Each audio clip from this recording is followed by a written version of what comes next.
Hola, ¿qué tal? Me encanta saludarlos. Mi nombre es Andrés Paredes, soy el gerente de Relaciones Públicas de Mazda de Colombia.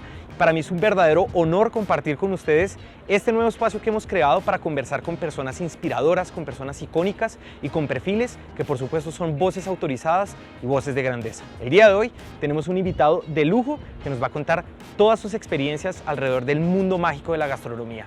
Acompáñenme a descubrir de quién se trata. ¡Vamos!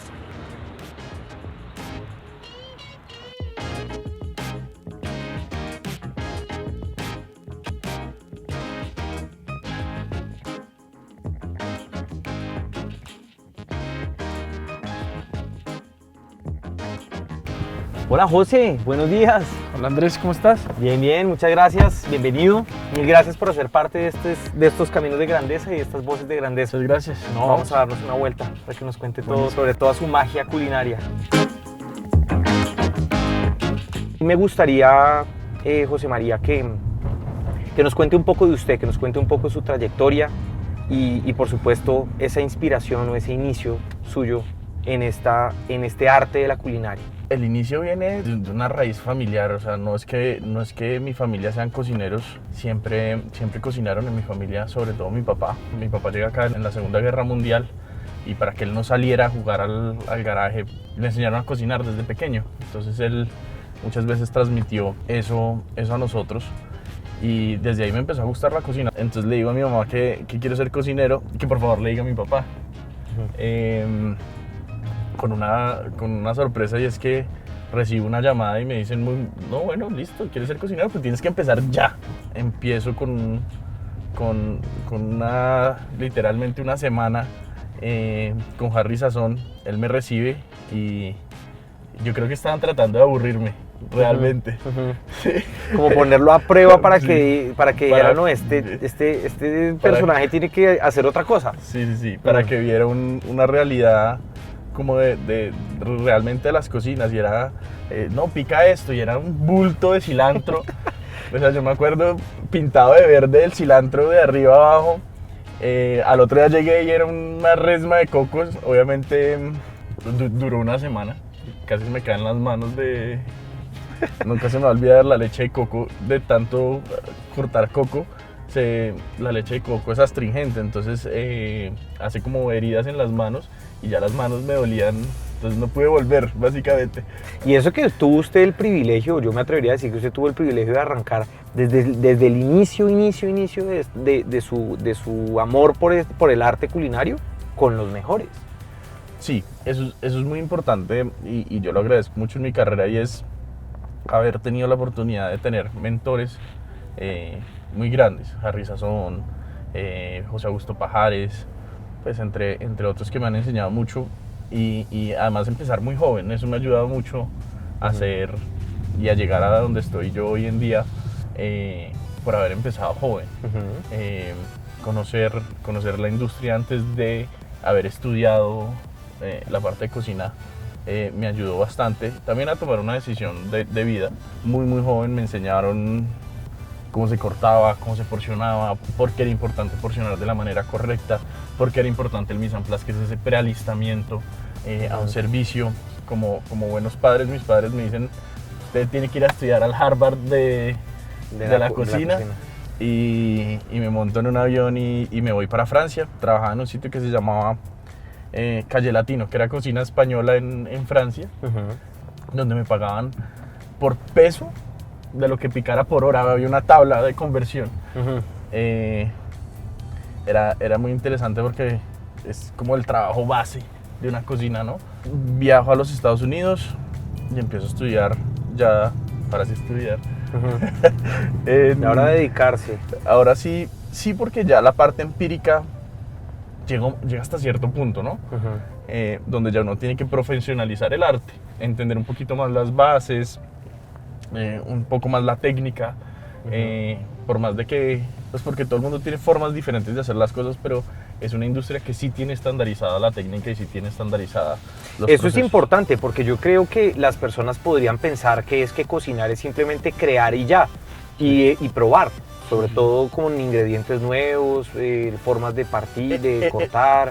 Eso es parte del desarrollo de una industria que sigue creciendo, y es que siempre hay cabida de la innovación.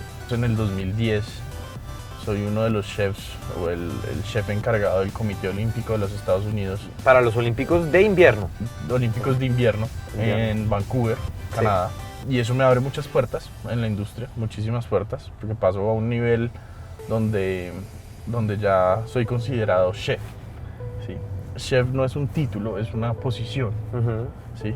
Que traduce del chef, jefe, ¿sí? El jefe de la cocina.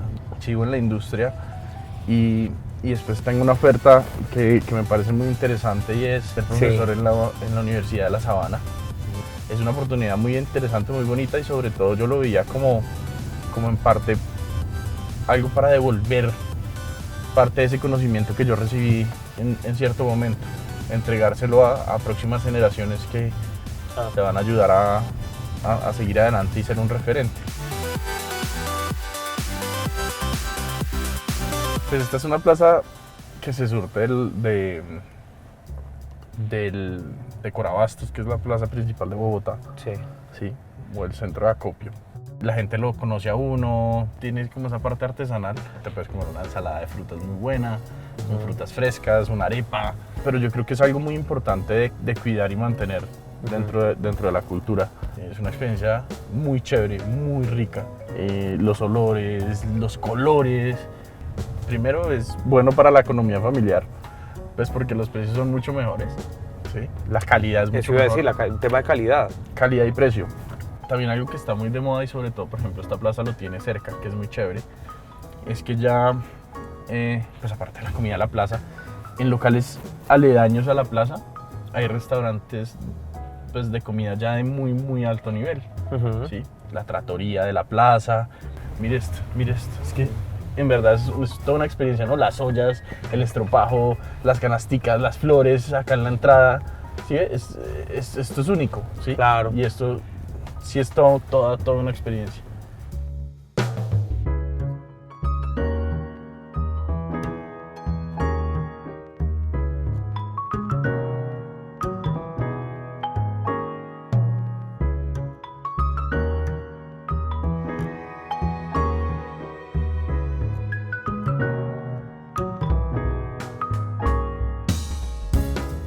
La parte de comida colombiana, para mí era algo que uno vivía en su país, pero nunca le di la importancia en cierto momento. Lo tiene uno ahí al alcance, entonces. Sí, entonces lo vuelve muy cotidiano, hasta que conozco un chef que se llama Carlos Gaviria. Entonces empiezo a viajar con Carlos Gaviria y empiezo a entender la importancia de la comida colombiana, donde probábamos, nos untábamos los ingredientes, las señoras que son portadoras de saberes, o los portadores de saberes, que son esos cocineros de la tradición colombiana. Empezamos a probar, a viajar por todo Colombia, una experiencia espectacular. Y ahí es donde empiezo a entender la importancia de ese toque colombiano dentro de mi cocina. Y le dan un sabor especial, además único, y que llama mucho la atención para todas las personas que viven de fuera del país. Uno a veces piensa y pone un restaurante de, no sé, comida española, y piensa que los españoles van a venir acá a comerse una paella. No. El extranjero viene a probar nuestra comida, nuestra cultura, y es una forma de entender una cultura. Ir a comer esos productos es la forma de entender esa cultura. De ahí salgo a trabajar a una empresa que se llama ZX Ventures. En este grupo está BBC. ¿Creando nuevas cosas o adaptando las ideas de culinarias que ya existían? Es una mezcla de las dos. Hay que traer cosas nuevas, pero también uno no puede cambiar un menú de un momento a otro. ¿Por qué? Porque hay gente que ya está contenta con ese menú. Entonces hay que hacerlo de una manera amable y sutil, sí, creo yo, ¿no? Sí. En esa migración, por ejemplo, en BBC pasamos a un enfoque un poquito más de cocina colombiana.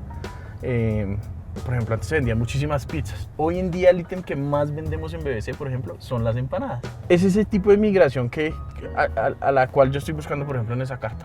Usted tiene un recorrido bastante interesante, bastante nutrido, y actualmente usted está liderando el primer restaurante de Stella Artois que abre en el mundo entero y que abrió acá en Bogotá. Esa es una oportunidad interesante, además, como país, que nos hayan tenido en cuenta. Viene de la raíz de que el primer restaurante de Corona queda también en Colombia. nos ponen la tarea y nos dicen cómo es el restaurante de Stella Artois. Se llama Fritz Artois, por un enfoque hacia las papas. Bien. Entonces dije, ¿cómo hacemos unas papas diferentes? Entonces cogimos unas papas delgaditas, las papas belgas son gruesas, entonces me fui por hacia el otro lado. Empecé a entender que la comida colombiana tiene unos ingredientes base. Lo que yo quería es que le generara recordación de esos productos colombianos. Ok. ¿Sí? ¿A qué? Al tamal, a las empanadas, a la lechona, A lo los frijoles, cotidiano, a lo sí, local. a lo gallito. ¿Cómo es su día a día? O sea, como un chef del nivel de usted que vive creando, que vive dinamizando la industria, que vive pensando en cómo renovarla o cómo evolucionarla y demás. ¿Cómo es un fin de semana de José María en términos gastronómicos? ¿Es así de elaborado? Yo soy más de arroz con huevo. Sí, es mi plato favorito, un arrocito Además con es huevo más colombiano que eso y la empanada. Creo que no a hay. mí, yo soy muy sencillo en esas cosas. Por más de que a veces la gente piensa que uno es más complicado, pero esas cosas sencillas son muy ricas. ¿Alguien se atreve a cocinarle a José María? A mí ¿Sí? me gusta mucho que me cocinen. Ahora, por ejemplo, me encanta cada vez que puedo ir a almorzar a la casa de mis papás. Es muy rico. La verdad es que lo disfruto mucho porque es diferente. Hemos llegado Hemos llegado a Fritz Artois. Ya hace parte de la esencia de esta zona de Bogotá y se está robando poco a poco los corazones de los colombianos. Vamos a ver qué hay detrás de semejante espectáculo de restaurantes, si le parece.